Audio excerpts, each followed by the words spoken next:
Oi, pessoal do nono ano, espero que vocês estejam aí passando por esse momento de isolamento social bastante bem, com muita calma, com muita tranquilidade no coração de vocês.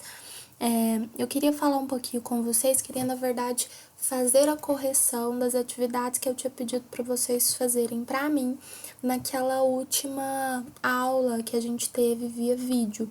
Então eu pedi para vocês fazerem algumas atividades, algumas no livro, outras no caderno, e eu quero corrigir rapidinho com vocês. Antes já de começar a correção, quero avisar que o gabarito do capítulo 3 do seu livro ele vai estar disponível em anexo junto com essa aula aqui. Então, se você quiser fazer uma correção de todo o seu capítulo, vai ter lá o gabarito disponível para você corrigir. Posso não estar perto, mas estou de olho. Vamos começar então na página 52. Primeira questão. O começo da industrialização foi um dos fatores que contribuíram para promover a migração em direção às cidades no final do século XIX e início do XX. Quais outros fatores também fizeram as pessoas abandonarem o campo e se dirigirem aos centros urbanos? Então aqui ele já aponta que a industrialização ela fala sobre a oferta de empregos, que poderia ser um desses motivos. Outros fatores aqui, a seca que assolou o Nordeste, que fez com que as pessoas precisassem sair ali do Nordeste e procurar outro lugar para ter uma melhor condição de vida. Próxima questão. No começo do século XX, a cidade do Rio, na época capital, passou por uma fase de reformas urbanas conhecidas como Bota Abaixo. Quais foram as causas e consequências?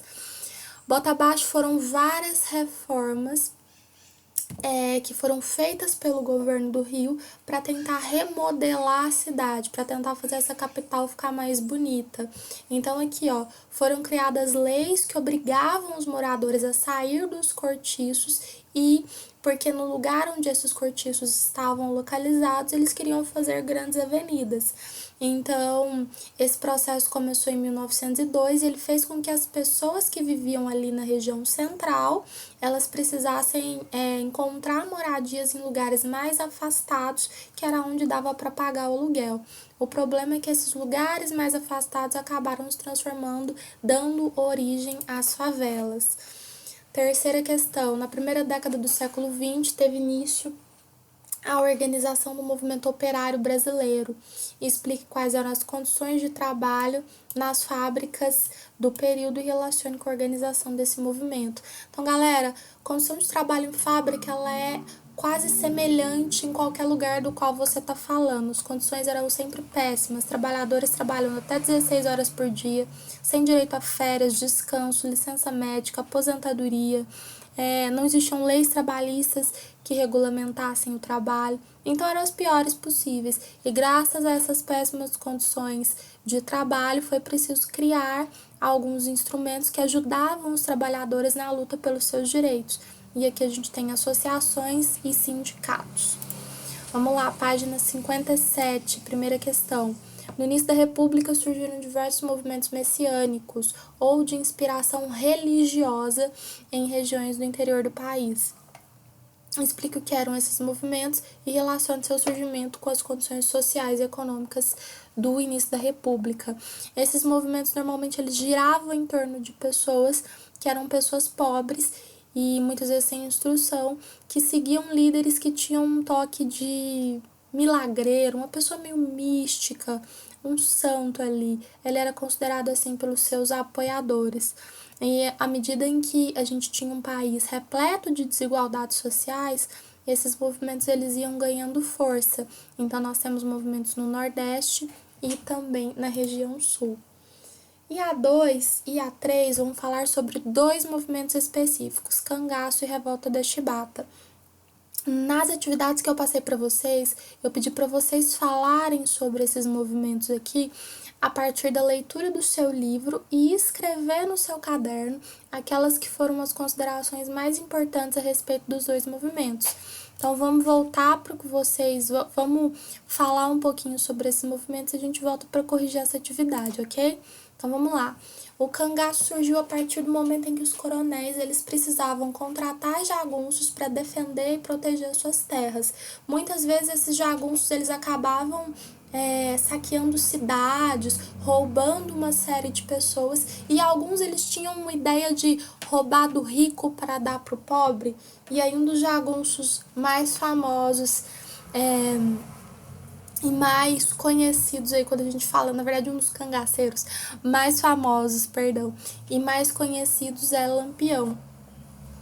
E depois agora no seu material também vai falar um pouquinho sobre Padre Cícero. Padre Cícero foi uma liderança importante na cidade de Juazeiro do Norte, que teve ali um toque espiritual, digamos assim. Ele foi uma liderança tão importante, tão amado, que ele chegou a se tornar prefeito dessa cidade. E ele rezava, fazia orações especialmente contra a seca e contra a fome ali em Juazeiro. Ele é considerado uma figura tão emblemática para essa cidade que existe até uma estátua bem grande assim de Padre Cícero lá em Juazeiro. Enfim, uma cidade que tem um carinho especial por ele. Depois, dois movimentos super importantes também, Revolta da Chibata e Semana de Arte Moderna. A Revolta da Chibata surgiu graças à insatisfação dos marinheiros, porque eles sofriam punições físicas, eles sofriam chibatadas, literalmente. Então, essas punições físicas que eles sofriam começou a gerar uma série de revoltas e insatisfações, e aí, liderados por João Cândido, um belo dia alguns navios viraram os seus canhões para a capital e ameaçaram estourar ali os canhões na capital se o governo não fizesse nada. Então, por medo, o governo acabou cedendo momentaneamente e retirando a obrigatoriedade dos castigos, obrigatoriedade assim, né? A possibilidade dos castigos físicos, que era algo humilhante que revoltava muito esses marinheiros. Depois também falamos sobre Semana de Arte Moderna, também conhecida como Semana de 22, por isso que eu coloquei aqui a data para vocês. Foi de inspiração europeia, mas a Semana de Arte Moderna servia para tentar encontrar aquela arte que fosse verdadeiramente brasileira, uma arte como uma produção genuinamente nacional. E aí a gente tem vários nomes que fizeram suas exposições, quadros, enfim, várias obras de arte ali. Mário de Andrade, Heitor Villa-Lobos, quase que não saiu, Oswald de Andrade e alguns outros. Vamos voltar agora para aquela questãozinha, para aquelas duas questõezinhas que eram as últimas. Vamos lá, 2. O cangaço foi um movimento social surgido no Nordeste no século XIX, que durou até 1940. Como que ele surgiu?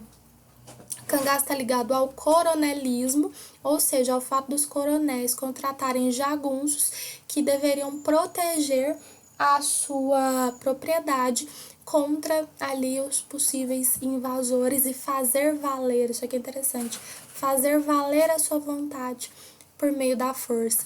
Então, a partir daí, muitos desses homens começaram a se reunir, viver em bandos e aí acabar praticando assaltos pelo interior do Nordeste. Revolta da Chibata foi uma rebelião que envolveu marujos da Marinha de Guerra Brasileira, na época ela é chamada de Armada. O que esses marujos reivindicavam? O fim dos castigos corporais, ok?